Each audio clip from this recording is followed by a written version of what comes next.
Com a proteção de Deus, declaro aberta a presente sessão. Meus cumprimentos iniciais aos colegas julgadores, ao digno procurador regional eleitoral, dignos advogados aqui presentes, servidores. Comunico que continua adiado em razão do pedido de vista o processo 47.520, que é 2.1 da pauta. E como também o processo da pauta eletrônica, que é o 0601, 660 e 38. Isto é a pedido do relator, mas que estará em sessão para julgamento na data de amanhã, portanto, dia 14 de novembro. Eu pergunto aos meus colegas se podemos considerar aprovada a ata da sessão passada. Então, encaminha-se para aprovação. Chama a julgamento o processo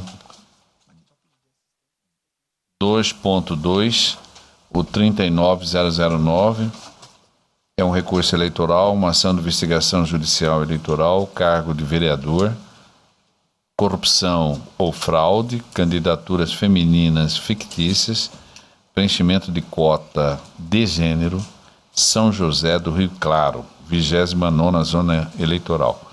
A parte recorrente é o Ministério Público Eleitoral, tendo como parte recorridas Maria José Rodrigues Ocal, Adenir Antônio da Silva, Geraldo Donizete da Silva, Reginaldo Lima Oliveira, Marcelo da Cruz Correia, Carlos Augusto de Souza, Jair Monteiro de Rocha, Anésio Radigonda, coligação também,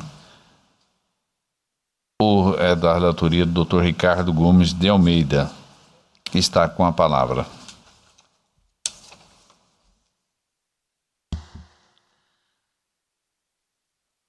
Obrigado, senhor presidente. De antemão, senhor presidente, eu gostaria de congratular aqui o Dr. Carlos Eduardo Frazão, que nos dá a honra de uma visita ao estado do Mato Grosso, ex-secretário-geral do Tribunal Superior Eleitoral. Seja bem-vindo ao nosso estado, doutor Frazão. Senhor presidente, cuida-se de recurso interposto pelo Ministério Público Eleitoral contra a sentença proferida pelo juiz da 29ª Zona Eleitoral, que julgou improcedente todos os pedidos postulados pelo parquê na presente ação de investigação judicial eleitoral em face de Maria José Rodrigues Zocal e outros. A inicial discorre sobre suposta prática de fraude na inclusão de candidatura feminina fictícia apenas para compor percentual mínimo das cotas de gênero nas eleições proporcionais do município de São José do Rio Claro, no pleito de 2016. Com efeito, a sentença recorrida consignou pela improcedência dos pedidos feitos na exordial por entender que, abro aspas, a suposta fraude, se existente, se relaciona em momento anterior à efetiva deflagração do processo eleitoral, de forma que sua eventual ocorrência não configura abuso de poder econômico ou político, fecho aspas, folhas 380. Ao final, o douto magistrado extinguiu o processo sem resolução no mérito em relação à coligação Trabalho e Transparência e julgou improcedente os pedidos formulados em relação aos demais requeridos.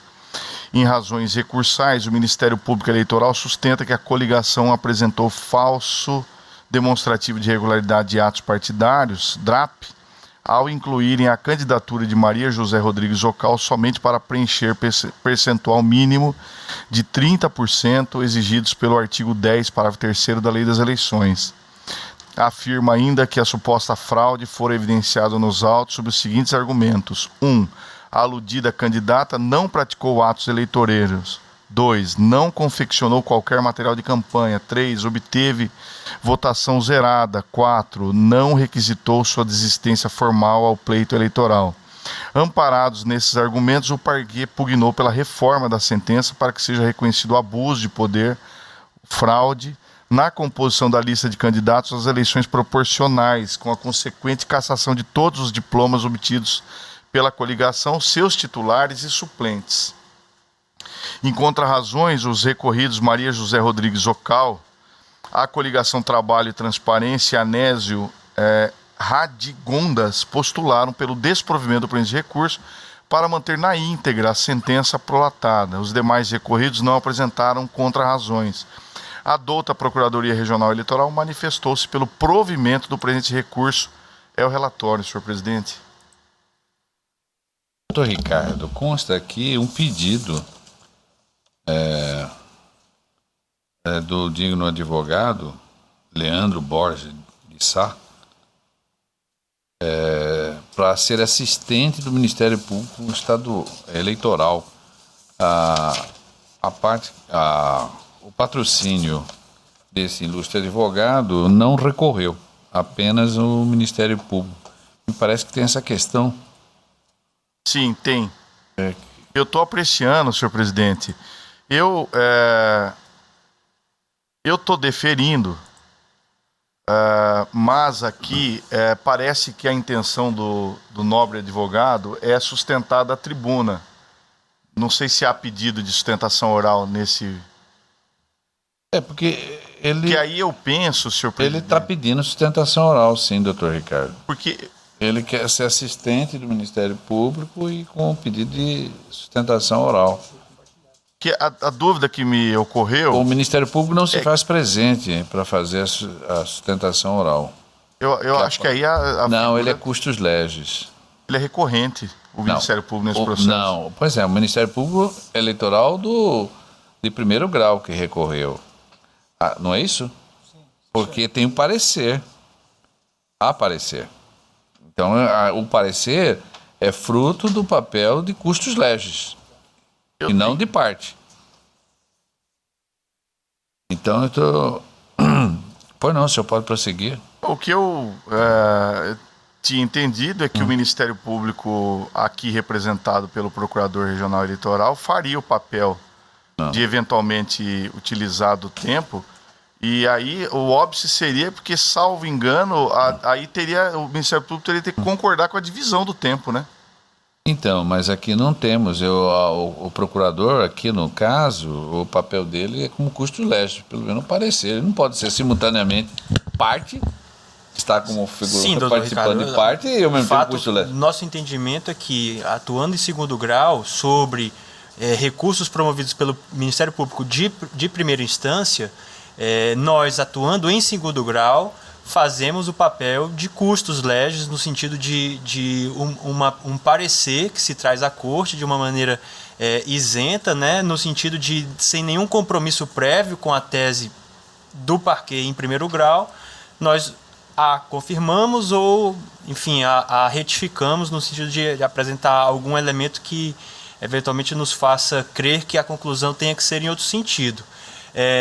De todo modo, acho pertinente a dúvida de Vossa Excelência, porque de fato me parece surgiu uma situação tênue, mas que na condição de membro do Ministério Público, assim buscaria elucidá-la, no sentido de que, uma vez vislumbrando que a tese de primeiro grau mereça sim uma atuação mais efetiva nesta corte, naturalmente a nossa atuação será no sentido de buscar fazer uso de sustentações orais, no sentido de,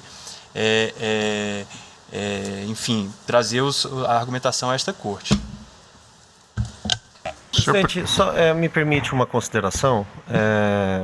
Fato é que existe um pedido de assistência que encontra os seus requisitos no Código de Processo Civil. Deve haver um interesse jurídico.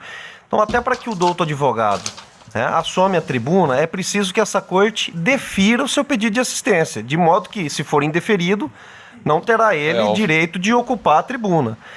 De modo que me parece que seria o caso, então, da corte apreciar o pedido de assistência como uma questão de ordem trazido pelo relator e, caso deferido, passar a palavra, evidentemente, ao douto advogado para que sustente as suas razões. É o que eu sugeriria de encaminhamento, salvo o melhor juízo do douto relator. Senhor presidente, eu estou deferindo o pedido com base no artigo 119, parágrafo único do Código de Processo Civil. Pedido de assistência simples. Para poupá-los, quanto a essa questão de admissibilidade da assistência, todos estão de acordo? Só uma dúvida, presidente. Eu vou colher, então, o voto na sequência. Eu consulto a doutora Vanessa Curti. Com o relator.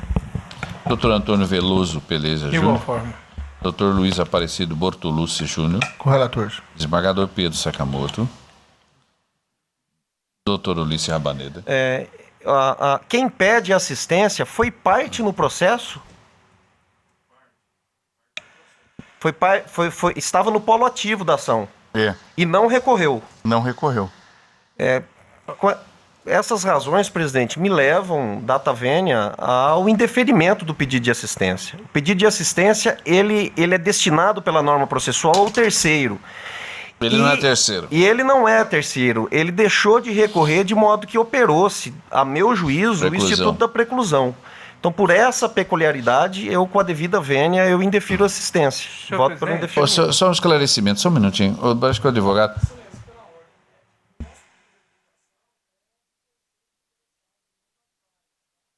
Então...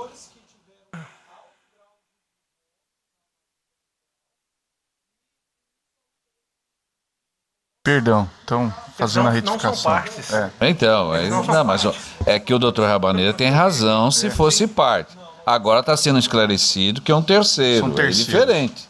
São os vereadores eventualmente afetados pela... Eu estou de acordo. Estava coberto de razão o doutor Rabaneda. É verdade. Só que o fato processual aí é outro. É um terceiro, então aí... Com base nessa conjectura, eu estou de acordo. Pelo menos aqui no que está contextualizado aqui no... Eu adero e convido, então, portanto, o doutor advogado a fazer uso da tribuna, representando o assistente, sustentação oral, lembrando que o senhor terá ao seu favor 20 minutos do uso da palavra, observando o terminal à sua direita, que é o cronômetro. Boa tarde, excelências. Primeiramente, eu gostaria de cumprimentar o presidente dessa casa, Dr. Márcio Vidal, em quem cumprimento também o nobre relator, Dr. Ricardo Gomes de Almeida. Quero cumprimentar também o doutor, procurador eleitoral, Dr. Pedro Melo, e esclarecer mais uma vez que estamos aqui em razão de terceiros.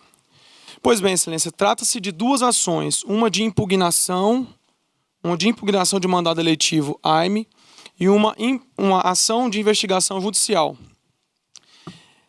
Foi proposta essa ação pelo Ministério Público Eleitoral de São José do Rio Claro, face à coligação Trabalho e Transparência, para configurar e constatar possível candidatura fictícia daquela coligação.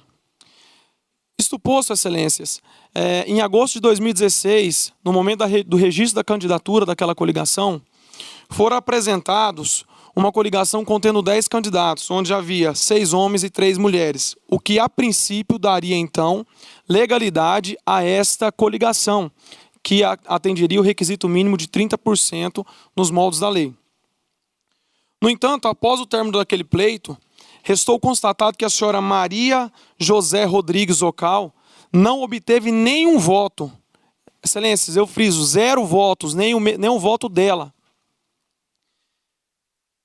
O Ministério Público Eleitoral deflagrou procedimentos eleitorais para apurar os fatos e constatou que, na prestação de conta parcial e final daquela candidata, não havia sequer uma arrecadação, um comprovante de gasto, não havia sequer um material impresso, adesivos, não havia absolutamente nada. Diante disso, o Ministério Público então intimou a senhora Maria José Rodrigues Ocal para ser ouvida em sede em sede cognitiva de investigação. E ela, no Ministério Público, afirmou que desistiu do pleito eleitoral em razão da saúde do seu esposo. Ela afirmou ao Ministério Público Eleitoral que desistiu do pleito em razão da saúde do teu esposo.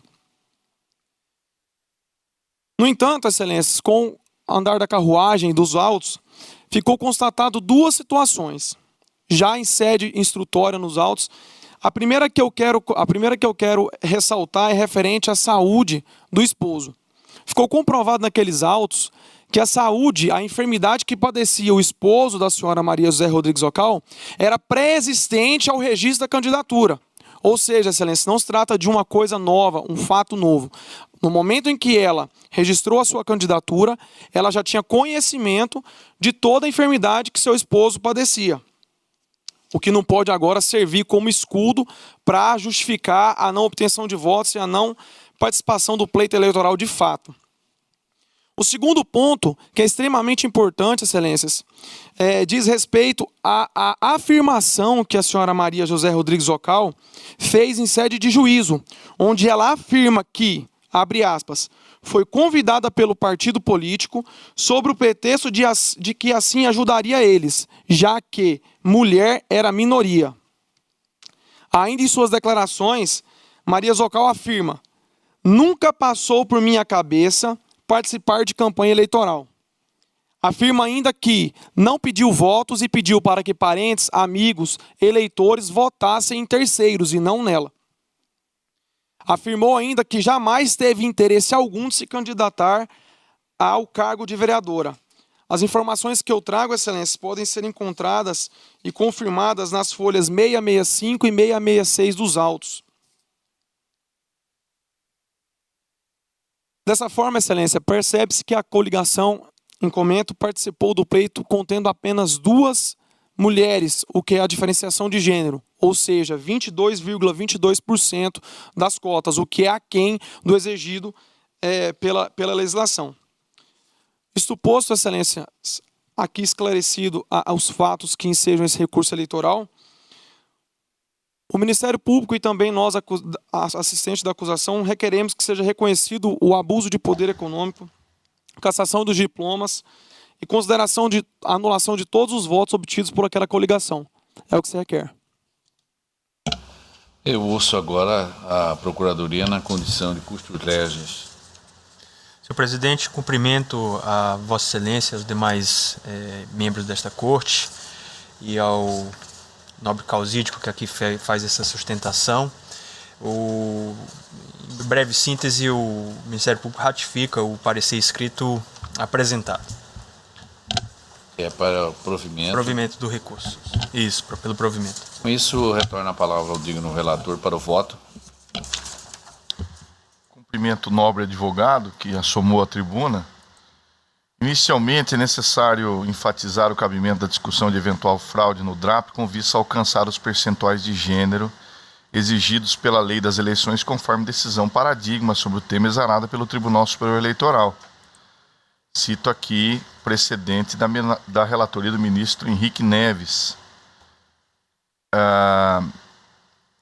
Outro ponto que impende esclarecer é que o Ministério Público Eleitoral da 20ª Zona Eleitoral ingressou com 2 ações eleitorais sobre o mesmo fato aqui narrado, quais sejam a presente ação de investigação judicial eleitoral e uma ação de impugnação de mandato eletivo, autuada sob o número 391-91 de 2016, que se encontra apensa aos presentes autos e que tragam a mesa para julgamento nesta mesma data, destacando a existência de audiência de instrução una, em razão da similitude entre os fatos e as partes. Registro outro sim que questão preliminar quanto à possível existência de litispendência entre as aludidas ações já foi objeto de apreciação pelo douto magistrado, tendo sido afastada em decisão fundamentada de folhas 515 a 518 nos autos da AIM 391-91 de 2016, não tendo sido objeto do presente recurso. Sendo assim, passo a analisar o mérito e averiguar se o registro de candidatura ao cargo de vereadora da candidata Maria José Rodrigues Zocal configurou fraude ao percentual de gênero previsto no artigo 10, parágrafo 3º da Lei 9.504/97 e cito aqui o aludido dispositivo. Importante destacar que a real intenção do legislador foi justamente potencializar a inclusão de mulheres no cenário político eleitoral. Isso inclui não apenas a candidatura, mas todo o envolvimento a ela inerente, ou seja, defesa de matérias afetas, divulgação de propostas, debate com eleitores, etc., de modo a se efetivar a isonomia. Nesse contexto, a lei de cotas pressupõe um mecanismo na busca da paridade de gêneros, homens e mulheres, e controle da subrepresentação feminina, mas que somente terá efetividade se combinada com outras variáveis, dentre elas as sanções punitivas para os partidos que descumprirem a lei e não preencherem o percentual mínimo estabelecido. Segundo o recorrente, a candidata Maria José Rodrigues Ocal teria concorrido ficticiamente ao cargo de vereador com o único intuito de viabilizar a formação da coligação Trabalho e Transparência. Ocorre que, a par da alegação do recorrente, as provas colacionadas aos autos autorizam a conclusão de que a respectiva candidatura não possui natureza fictícia ou fraudulenta. Compulsando os autos, verifica-se que a candidata referenciada não prosseguiu com sua campanha eleitoral por vontade própria, pois, conforme informado nos autos, declarou que desistiu em razão de grave problema de saúde do marido. Ademais, como é possível se depender das informações colacionadas durante a instrução do feito, não restou comprovado o ânimos fraudante da candidata e da coligação em ludibriar a Justiça Eleitoral no cumprimento dessa formalidade essencial ao deferimento da lista de candidatos da eleição proporcional constante no DRAP. Nessa esteira, do depoimento e oitiva produzidos em audiência, não restou comprovado o intuito de fraude na candidata. Muito pelo contrário, todos foram uníssonos em afirmar que a fraude nunca ocorreu e que a intenção da candidata sempre foi legítima, tendo esta desistido em razão de grave enfermidade que acometia seu cônjuge, cabalmente comprovado através de vasta documentação juntada aos autos por determinação judicial após a audiência de instrução e julgamento. Folha 563/588 da AIME 391-91 de 2016. Ademais, observa-se que o investigante, ora recorrente, sequer identificou os indícios das irregularidades atribuídas à candidata investigada, limitando suas acusações tão somente no fato de não ter recebido nenhum voto nas eleições, o que ensejaria fraude com o objetivo de preencher o número mínimo de vagas destinadas ao gênero feminino. Em que pese a estranheza da candidata da coligação recorrida não ter recebido nenhum voto, esse simples fato, isoladamente, é insuficiente para caracterizar indício relevante que possa embasar um juízo condenatório seguro em sede de ação de investigação judicial eleitoral. Nesse sentido, entendo que a caracterização de candidatura fictícia ou fraudulenta só é possível quando o acervo probatório colacionado aos autos demonstra de forma inequívoca um conjunto de elementos aptos a demonstrar que não houve candidatura de fato. Com efeito, menciono o recente julgado do Egrégio Tribunal Superior Eleitoral, conforme se depreende da ementa abaixo transcrita. Ministro Jorge Mussi, e a prova da ocorrência de fraude na cota de gênero deve ser robusta e levar em conta a soma das circunstâncias do caso, a denotar o incontroverso objetivo de burlar o mínimo de isonomia entre homens e mulheres que o legislador pretendeu assegurar no artigo 10, parágrafo 3º da Lei 9.504. Na espécie, é certo que a moldura fática extraída do aresto regional não demonstra o cometimento de ilícito, pois apenas a falta de votos ou de atos significativos de campanha não é suficiente à caracterização da fraude alegada, especialmente quando a desistência da candidata é plausível. RESP 9682-017 de 2018. Forte nesses argumentos, vejo que no presente caso não se vislumbra um conjunto probatório suficiente a ensejar um juízo condenatório. Diante do exposto, em dissonância com o parecer ministerial, voto pelo desprovimento do recurso interposto para manter na íntegra a sentença subjurgada. É como voto, senhor presidente. Doutora Vanessa. Senhor presidente, cumprimento o ilustre causídico pela sustentação. E eu tive a oportunidade de verificar estes autos, porque são apensos a uma AIME que eu sou revisora e trata do mesmo assunto. Com relação ao que foi sustentado aqui da tribuna, acerca da doença pré-existente do esposo da suposta candidata, da suposta candidatura fraudulenta, o esposo, de fato, tinha uma doença pré-existente que era um câncer. Não me recordo ainda se era um câncer de bexiga, mas ele realmente tinha uma doença pré-existente. Entretanto, o que ocasionou o afastamento dela do pleito foi uma doença posterior, que foi um infarto, devidamente comprovado nos autos através de atestados e documentação, laudo médico, exames, onde se descreveu este infarto, e foi justamente no período da campanha. De modo que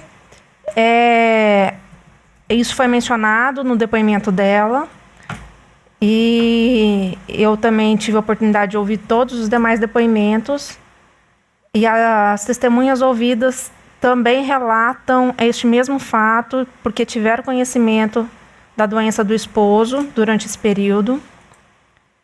E outra questão que me chamou a atenção também é porque ela era vice-prefeita e se candidatou como vereadora nessas eleições. Era de vice-prefeita, se candidatou. Então ela não tem o perfil de alguém que que só participou de forma a preencher vaga. É uma pessoa que tem uma formação já superior e sabia o que estava acontecendo, porque já tinha experiência como vice-prefeita. Então, eu não senti segurança, não posso afirmar que realmente, de fato, não foi. Mas também, com as provas produzidas, não tenho segurança para afirmar que não foi, que ela não se afastou realmente do pleito, desistindo informalmente em razão dessas questões que ela levantou e que está devidamente comprovado nos autos.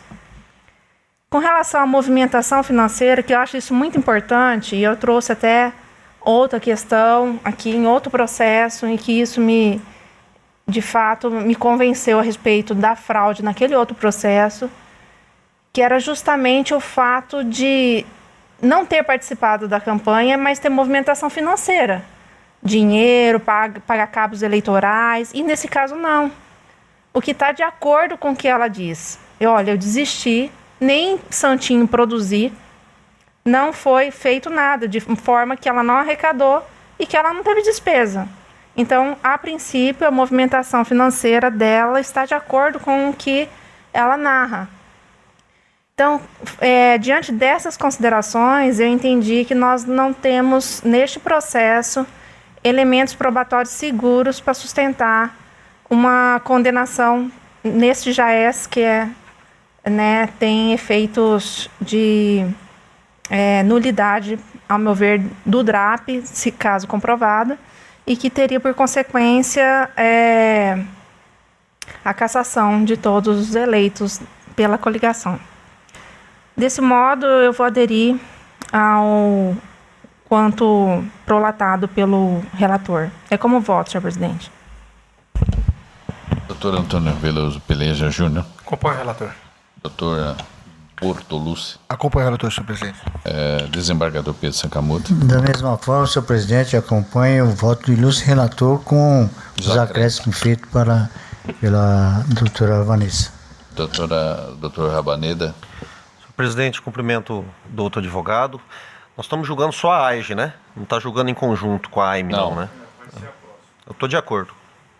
Eu também vou aderir o voto, precedente, e com isto proclamo o resultado. O tribunal, por unanimidade, inicialmente deferiu a figura do assistente simples de acusação, e quanto ao mérito, no polo do recorrente. E no mérito negou o provimento ao recurso. Nós temos o voto do doutor relator em dissonância com o parecer ministerial. Na sequência, em mesa... Sim. Há um pedido também de assistência aqui, no segundo. De sustentação também. Não há necessidade. O senhor dispensa? Então, no segundo caso, é o 2.3, é o 39.191. É um recurso eleitoral, ação de impugnação de mandato eletivo, cargo vereador, corrupção do fraude, candidaturas femininas fictícias, preenchimento de cota de gênero, São José do Rio Claro, 29ª Zona Eleitoral. Aqui também exemplo do anterior, quem está recorrendo ao Ministério Público Eleitoral. E tem aqui quase os mesmos personagens. A da relatoria do Dr. Ricardo Gomes de Almeida, que está com a palavra. Tem a revisora, a doutora Vanessa. Senhor presidente, eu vou pedir a compreensão da corte, mas o relatório é exatamente o mesmo. A única diferença é que na outra situação se tratava de uma AIGE e agora é uma AIME. Mas também o pedido do Ministério Público é pelo provimento do recurso, mas o relatório é exatamente a mesma situação.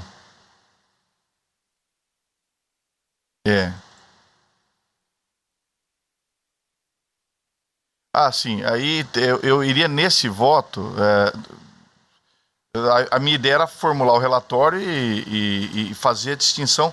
Nesse voto da AIME, eu cito, é a mesma conclusão, mas aqui eu cito depoimentos que foram mencionados pela doutora Vanessa, inclusive, na mesma linha. A doutora Procuradoria Regional Eleitoral?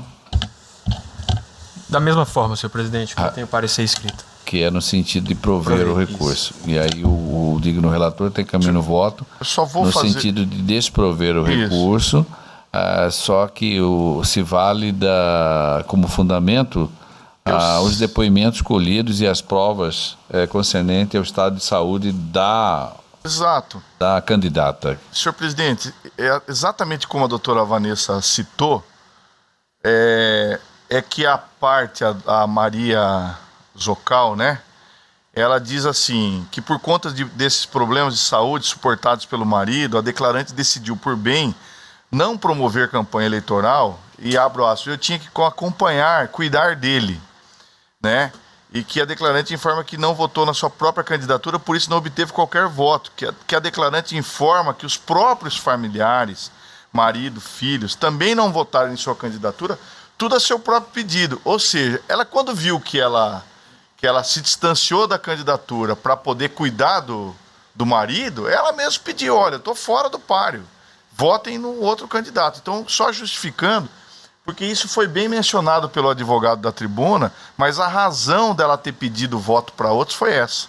E eu estou também desprovendo o recurso, senhor presidente. Sim, a digna revisora.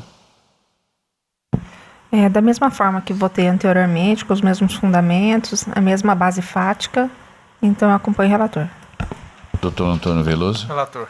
Doutor Bortolucci. Com relator. Ulisses Jabaneda. Perdão, desembargador Pedro Sakamoto. Da mesma forma, acompanho o Ulisses relator. Doutor Ulisses Jabaneda. Senhor presidente, o único ponto deste caso que me parece que da fundamentação da corte é necessário a reforma da sentença é que ela se baseia, pelo que eu vi do relatório, em duas premissas. Uma delas é que não cabe AIME para apurar esse tipo de fraude. E a segunda, a sentença afirma que não houve prova de que houve a fraude. Com relação ao primeiro fundamento impugnado pelo Ministério Público, o Ministério Público tem razão.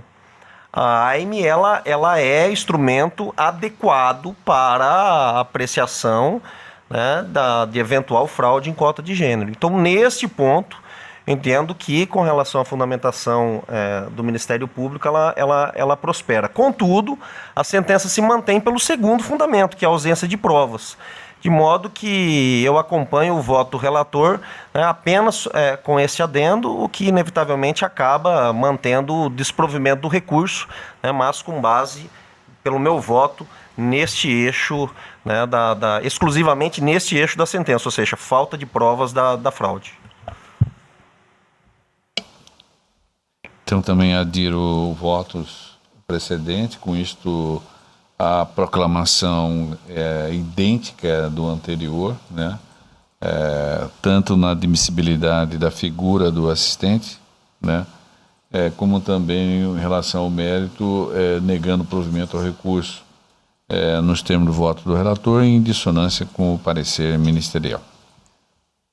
Não havendo mais nenhum processo aí a julgamento, antes eu peço encarecidamente a todos, eu sei que os processos ainda não chegaram, mas nós temos que priorizar a prestação de contas, né? Isso é um desafio e uma meta a qual todos, obviamente, estão imbuídos de nós julgarmos todos esse avalanche de processos que vão chegar aos respectivos gabinetes até o princípio, até a primeira quinzena de dezembro, já que a diplomação está marcada já para o dia 17. E aqui renovo o convite para a sessão de amanhã. Inicialmente, nós teremos uma sessão judicial e, na sequência, nós teremos uma solenidade em comemoração aos 86 anos de instalação deste Tribunal Regional Eleitoral. Então, eu espero contar com a presença de todos. Meu muito obrigado. Declaro, portanto, encerrada a presente sessão.